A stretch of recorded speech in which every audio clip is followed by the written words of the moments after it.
Renee. We're back in open session. Can I get a mover and seconder for the motion to receive the information from Thompson Rogers as presented?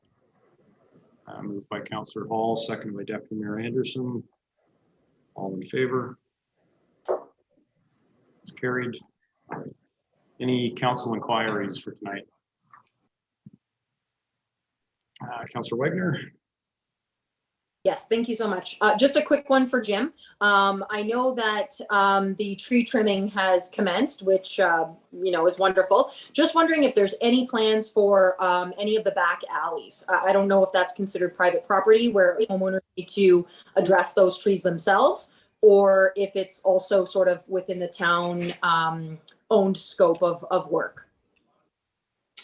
Through your worship, yes. Similar to the road allowance on any main street, we have our allowance on the back lane. So if there's any overhanging trees or possibly dead ash ones, we're finding a lot of those due to the ash borer. We'll be dealing with those at the same time. So yes. Okay, that's wonderful news. Thank you so much. On the issue of back lanes, Jim, I've heard a couple of just anecdotal reports that there were some street lights out on some back lanes. Is that something you guys are aware of, or if not, I can try to get some more details? Yes, through your worship, we do have our guys going around to do a patrol, so we do have them on a list, and we usually group those together unless they're on an arterial road like Main Street or something like that. We put a rush on those for immediate repair. Normally we try and group those ones into like a group call where they come in to do 6 to 10 of them at a time. So we do have those on a list, and actually the contractor should be within their 10-day period. So they should be along right soon to finish those up. So. Okay, perfect. Denise? On our website, Mayor Mills, we also have a form for people to report streetlights and the location at which they're out, which helps us create the data. And then we can create the scheduling to replace those as required. So people can just call staff directly, and we take that information, record it, and create data. Similar to what the OPP were saying, it's very helpful to make us aware of that. Anybody else? No? Okay. Excuse me. So first up is a report, appropriately enough, on streetlight contractor renewal. Jim? Through your worship, back in 2018, staff did put together a request for proposal for a 3-year contract for streetlight maintenance to begin August 1st, 2018 and ending July 31st this year. The successful contractor was RA Electrical, and we have seen significant savings since we've been using them. Since that time, RA has performed all their servicing for the town's streetlights in a timely and efficient manner. Our town procurement bylaw, our new town procurement bylaw, does allow for a one-time extension of contracts for one additional period. And with the pressures of the COVID pandemic and workload this year, staff unfortunately didn't have time to prepare a revised RFP to go out for the end of this contract. Staff did sit down with the contractor that we have now, RA, to see if they were interested in an extension of the contract, and they were. They did ask for a 6% increase over the 3-year period, which is basically the cost of living over that 3-year period, plus the addition of travel time from their shop in Cookstown. Given recent cost increases that we're seeing in other areas of town maintenance and that sort of thing, staff sees that as a reasonable request. Since the contract is set to end July 31st, the end of this week, staff would recommend that we renew with RA for that additional period. With financial impacts shown in Appendix 1 there, based on our 2020 data that we had 186 repairs to streetlights at a total net cost of $34,177.52. Using the same number of repairs with a 6% increase, that would take our maintenance repair costs to $2,050.65. And if we factor in the travel time, 45 minutes each way for a laborer, the foreman, and the standard lift truck, that would increase it another $7,680 for a total of $9,730.65, or a total net for based on our 2020 data of $43,908.17. This is still within our current annual budget that we have of $64,200 for streetlight maintenance. However, that cost does include 5 additional streetlights that we have slated for the west end of town, as well as a number of pole replacements for $3,000 each year as well. For policy implications, this is in standing with our town's procurement bylaw, so we can renew for that additional period. But after this period, we would have to produce a new RFP to go out for 2024. Consultations we have with our Director of Financial Services, Treasurer, and RA Electrical. And with Council's strategic priorities, it does align with Target 3, invest in critical infrastructure, and Target 5 for improved technology, as RA is using our system for work orders and that too. So it works into our new technology that we're using there. So, yeah, thank you. Any questions for Jim? Deputy Mayor Anderson? I mean, overall, I think it makes sense. I just wonder if, because they know that we're pinched, all of a sudden they're inserting these things in here, right? Because in the first agreement, and maybe things are developing and trends are developing, and so they're thinking, hey, we might as well just keep up with it with respect to this renewal. But it would lead me to believe that this sort of travel compensation back and forth for a foreman and a supervisor wasn't in the initial agreement. And then all of a sudden now it's being inserted here along with a 6% increase. And I suspect that this is only happening because they know we're against the barrel. So as much as I do feel it's not maybe overall a major impact, and as you say, Jim, it falls within the budget, I almost feel, and this may sound like nickel and diming, but every dollar counts. But I'm curious to see what other people think. But I don't know if they just threw that out there with the hope that we're just going to say yes because they know the position that we're in, or is there an opportunity to respond and say, hey, listen, no, we're not going to do 6%. Look, we'll do 3%. And this thing about driving back and forth, get out of here. We're not doing that at all. So take your 3% and let's move on. So that's just the way I operate, because that's how I do it in my own practice. But just to kind of take that, I'm not saying that that's the case, Jim, because I don't know if there was a back and forth. I'm just sort of reacting to what I'm hearing. But I feel like just to take that, even though it may be nominal in the grand scheme of things, I'd like to at least put up some sort of resistance, or to try to come back with something that may lower the impact, even though the impact overall is not substantial. That's just my comment on that. Thank you. Any thoughts, Jim? Like, was there discussion through that? Yeah, there was some discussions there too, and RA did mention that if there was issue with the full 3-year contract, they would be willing to go down to like a 1-year renewal to allow us time to prepare an RFP for next year to go out. And they did mention that they do have some flexibility on their 6%, but they would like to see the travel time included. That was something that was overlooked in the initial RFP in 2018 that we were looking to add into a new one in the future anyway. So just to that point, Mayor Mills, if there's an opportunity for, especially if they're demonstrating that they're flexible with the 6%, then I'd like to see at least a comeback to that. So even if it's 3%, then let's do that. But sorry, is the renewal, I just want to make sure I'm clear, is the renewal that is being proposed for a 3-year or just a 1-year, Jim? What we were proposing, through your worship, is a renewal for the full 3 years that we would be allowed to do through the procurement bylaw.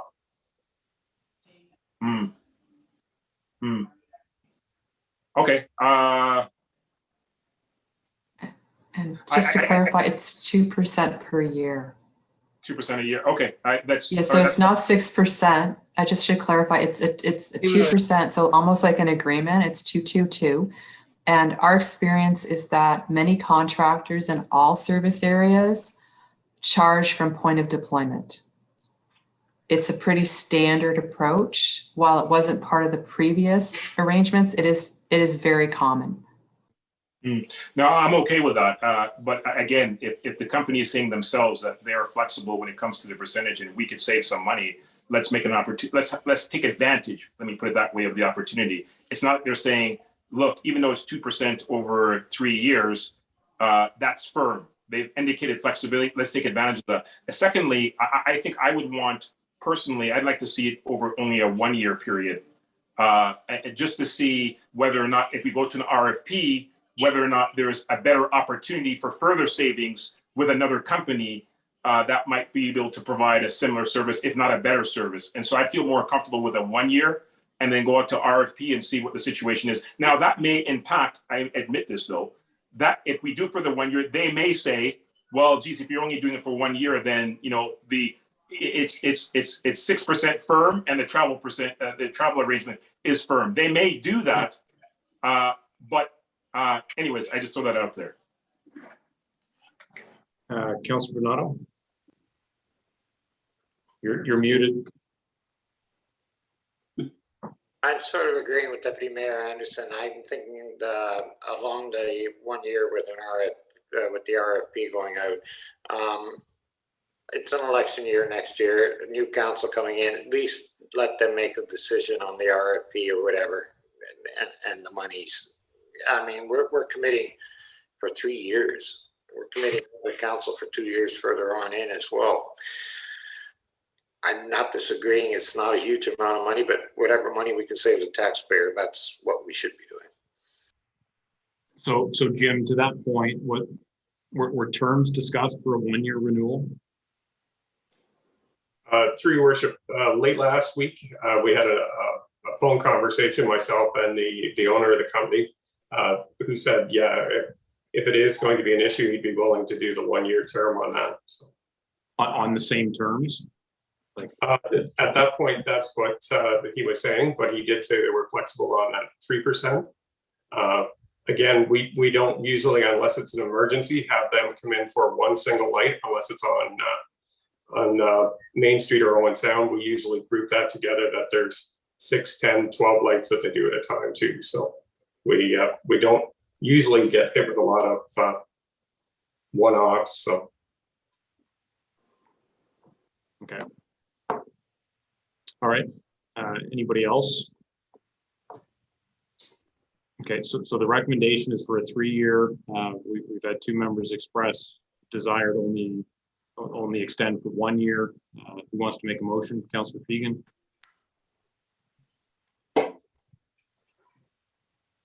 Sorry, I had to find my mouse. I'm actually very much in agreement with Councilor Bernardo and Deputy Mayor Anderson that if we can revise this down to a 1 year, I think that's probably a better option. Let next council make the decision money-wise. Okay. Does somebody want to make a motion then to that effect?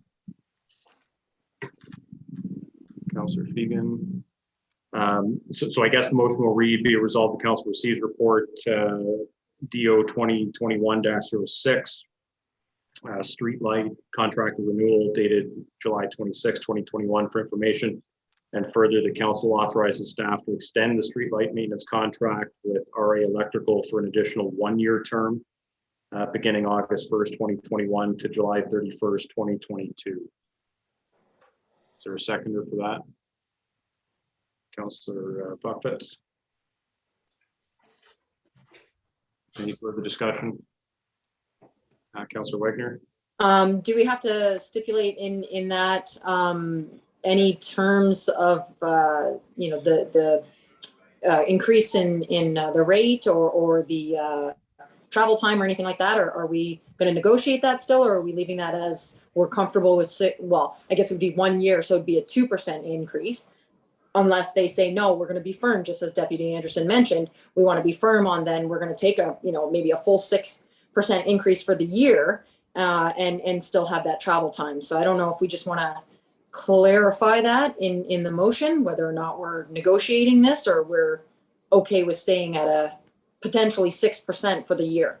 Well, that was why I asked Jim if they'd had discussions, and correct me if I'm wrong, Jim, but it seems that they were okay with the concept of 1 year. So I mean, I guess unless something changes, you know, we'll assume that they'll honor that verbal commitment that it would be a 1 year extension. So they'll just essentially prorate the 3-year contract into 1 year.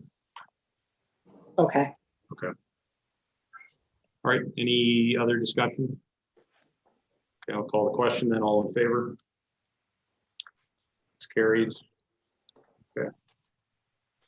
Excuse me. Next is a letter from Town of Grand Valley regarding the OPP Detachment Board submission to the province.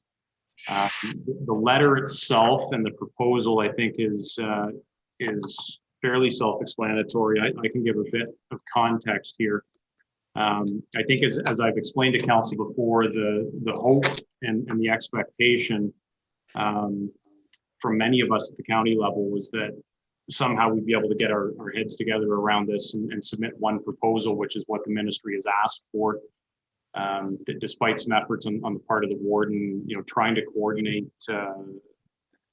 everybody to the point where we can, you know, actually get down to brass tacks and get the submission drafted has been a bit challenging.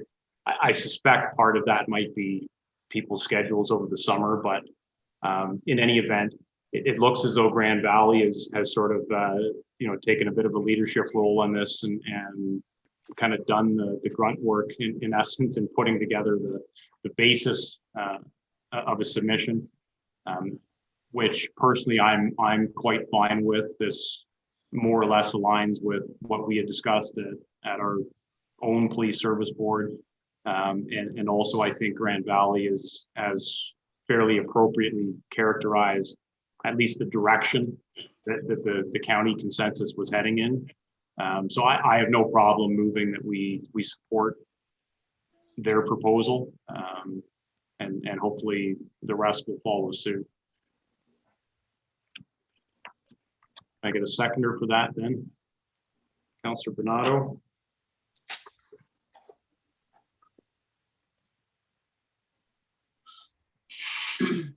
So Jennifer, just in terms of wordsmithing, then I guess the motion will be to receive the letter from the Town of Grand Valley and an expression of support by our council for their proposal. Yes. Okay. Any further discussion on that? All in favor? Carried. Okay, next is a bylaw to amend traffic bylaw number 8-1983.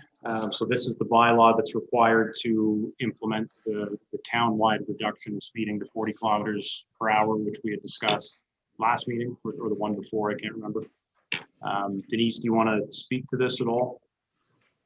It's actually Jennifer's report. I can just say Jennifer. that what we were looking at was finding a solution outside of the connecting link, which we have no jurisdiction of, and making the entire town 40 kilometers as a way to reduce speed and some of the issues that councillors have been addressing with many residents. So with that intro, it's Jennifer's report.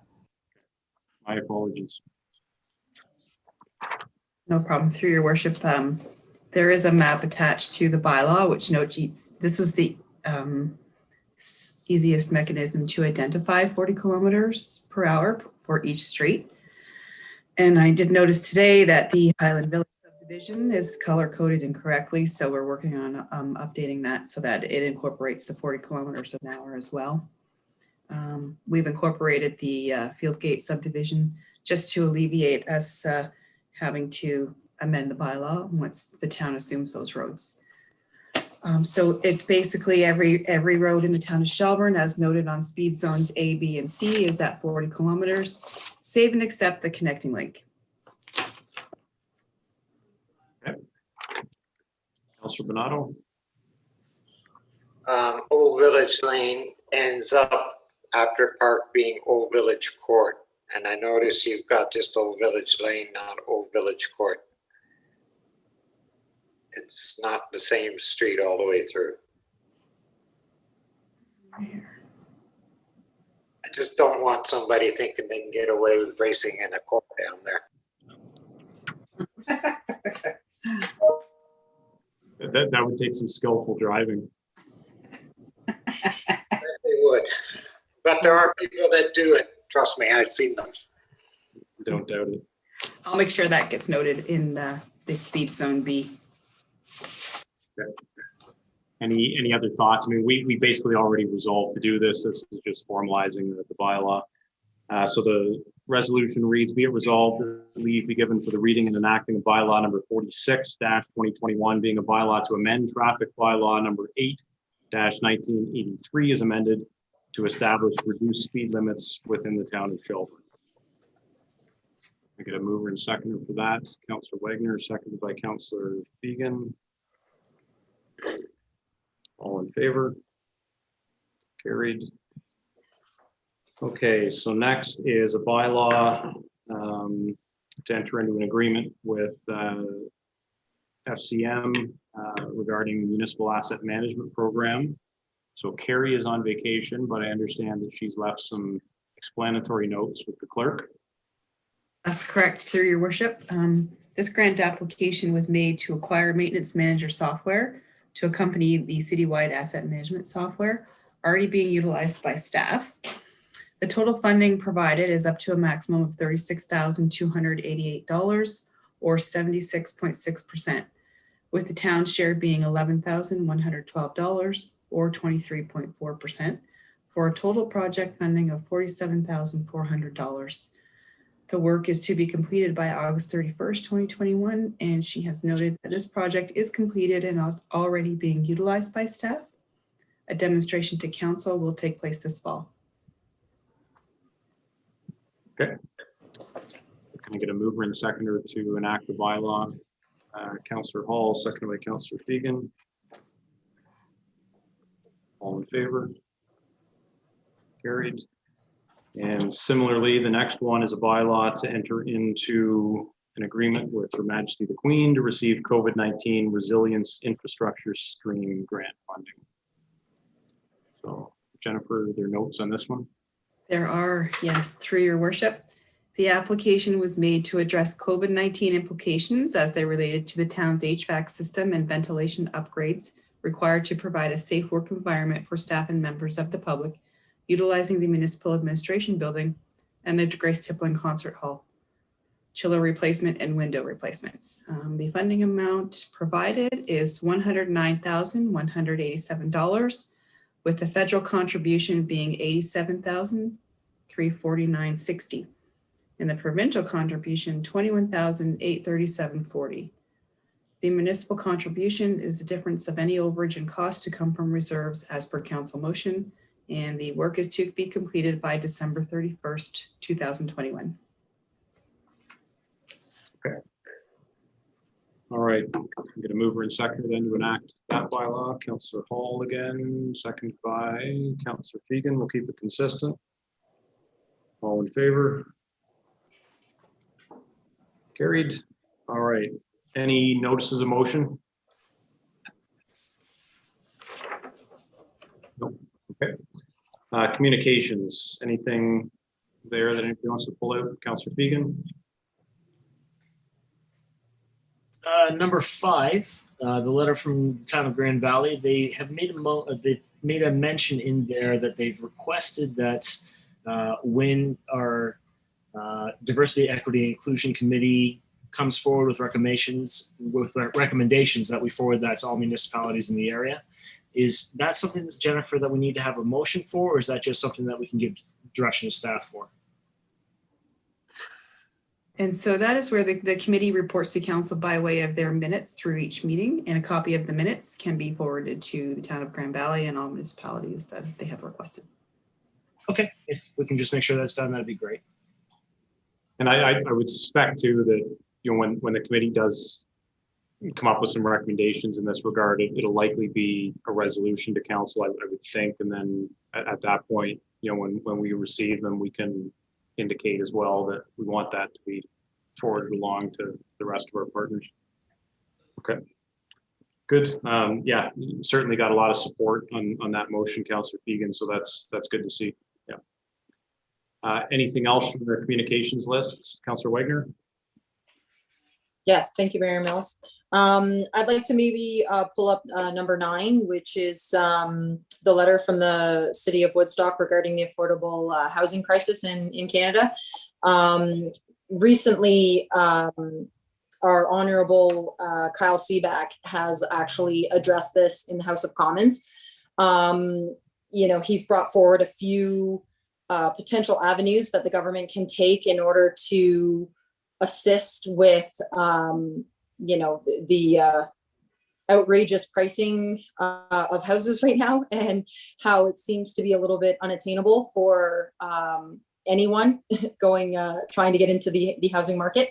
Yeah, I was just wondering if maybe we support the city of Woodstock. I mean, they also spoke a little bit regarding homelessness in general and the opioid crisis. And I guess at some point it potentially all ties in together. But, you know, I definitely would love to see just a little bit of support coming from our town, not only, you know, with regards to the city of Woodstock, but to the, you know, the honorable Kyle Seaback as well. So I just feel like if we can have more municipalities support, you know, some form of action, the better, right? I mean, one voice is only one voice, and when you have more voices, hopefully, you're a lot louder. So, you know, it would be nice to see, you know, our federal government step up and potentially help with this issue that we're seeing right now, where, like I said, the average Canadian citizen can't even get into the housing market, even if they wanted to. So yeah, I don't know if anyone else wants to comment on this, or maybe if I have to make a motion in order to support it, or we just send a letter of support. Yeah. So I'll note you as making a motion to support. Was that Deputy Mayor Anderson? Yeah, if I may, Mayor Mills, just to as Councilor Wegner's point, and I agree with what you're proposing, Councilor Wegner. I mean, all we had to do was turn it on CP24 to see what happened with people who are homeless in the parks, and what happened with them. And so I think anything all levels of government could do to contribute to resolving this issue would be a good thing. So I'm 100% behind what you're proposing. Okay. Thank you. Can I take that as seconding of the motion? Just to keep consistent. Okay. So motion of support for the city of Woodstock's letter regarding affordable housing crisis. And that's moved by Councilor Wegner, second by Deputy Mayor Anderson. All in favor? Carried. Excellent. Okay. Thank you, everyone. Anything else? Okay. Can I get a motion then to receive the remaining items listed under communications for information? Councilor Buffett, seconded by Councilor Hall. All in favor? That's carried. And a mover and seconder for the confirming bylaw. Councilor Hall, seconded by Councilor Fegan. All in favor? Carried. And finally, a motion to adjourn. Sir Hall, seconded by Councilor Wegner. All in favor? Carried.